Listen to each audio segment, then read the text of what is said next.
Hello guys, gusto ko lang kayong kumustahin at batihin ng magandang hapon sa inyo. Right, so ang daming nangyari this past years, itong mga nakaraang taon.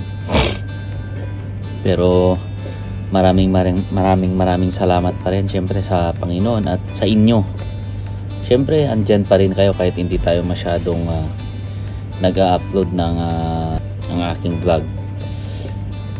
Kasi yun nga, gaya ng nasabi ko na ang daming nangyari nitong mga nakaraang mga taon. Kagaya na lamang nung nakikita nyo dito sa mga previous vlogs ko, na yung bata na kasama ko ngayon high school na siya, and of course sa 12 years na paghihintay nasundan na rin yung panganay ko. So nanganak yung misis ko noong December 14, 2025, last year lang yon.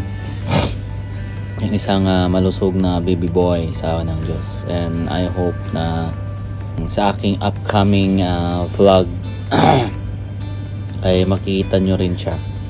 Okay? And napag-isip-isip ko kasi na siguro this coming year, ngayong 2026 is medyo focus muna ako sa dito sa YouTube, kasi madalas ako nag-upload sa Facebook ng mga short videos. Kasi napag-isip-isip ko yun na mag-vlog ulit, kasi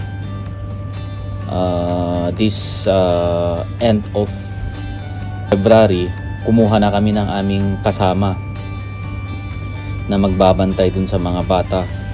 So I think magkakaroon na tayo ng konting panahon at oras para mag-vlog. Hindi man siguro madalas, pero mag-upload tayo ng ating mga vlog. And maraming salamat ulit, at hindi nyo iniwan yung YouTube channel ko. Nandyan pa rin kayo guys. And see you sa mga upcoming vlogs natin guys. So maraming salamat, at sana suportahan nyo ang aking vlog, at God bless you all guys.